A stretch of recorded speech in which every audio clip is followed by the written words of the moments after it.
أما بعد فأعوذ بالله من الشيطان الرجيم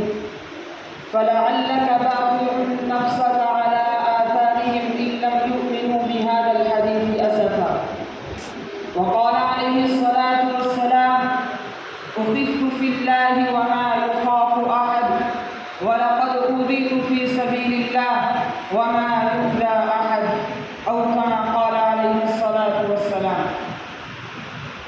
गोशा गोशा दुनिया का था फिजा का गहवारा, गोशा गोशा दुनिया का था फिजा का गहवारा, साथ मेरे आका के दायमी बहार आई। लफ्ज़ है हंसी कितना कह रहे हो गुल जिसको खुशबू ए मोहम्मद है और खुदा की रहमानी। मुअज़्ज़ज़ सामईन अस्सदर मोहतरम, आज मैं आप हज़रात के सामने उस जलीलुल क़द्र अज़ीमुल मर्तबत और रफ़ीउश शान हस्ती के तज़किरे की सआदत हासिल कर रहा हूँ, जो अगर एक तरफ तारीख़ इंसानी का सबसे बड़ा हमदर्द, सबसे बड़ा गमख़ार, सबसे अज़ीम मोहसिन है, तो दूसरी तरफ तारीख़ ज़ुल्म व जौर का सबसे ज़्यादा सितमज़दा, सबसे ज़्यादा मज़लूम व मकरूह भी है। हाँ,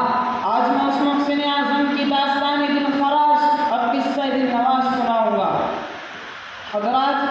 आपको अच्छी तरह मालूम है कि 6वीं सदी ईस्वी में आलम इंसानियत सिसक रहा था, गुलशन अर्दी मातम कदा बना हुआ था, फ़ज़ाए कायनात और ज़ुल्म व उद्वान की तीरा होता घटा की हुक्मरानी थी, हर तरफ ज़ुल्म व जौर जबर व तशद्दुद की तेज़ तुंद हवाएं चल रही थी, हर समत नफ़रत व अदावत के शोले भड़क रहे थे, कमज़ोरों पर ज़ुल्म के पहाड़ तोड़े जा रहे थे, मासूम बच्चियों को जिंदा दरगोर किया जा रहा था, मज़लूम औरतों को जानवरों से भी बदतर समझा जा रहा था। गर्ज़ ये कि इंसान वहशी दरिंदा बन चुका था, इंसानियत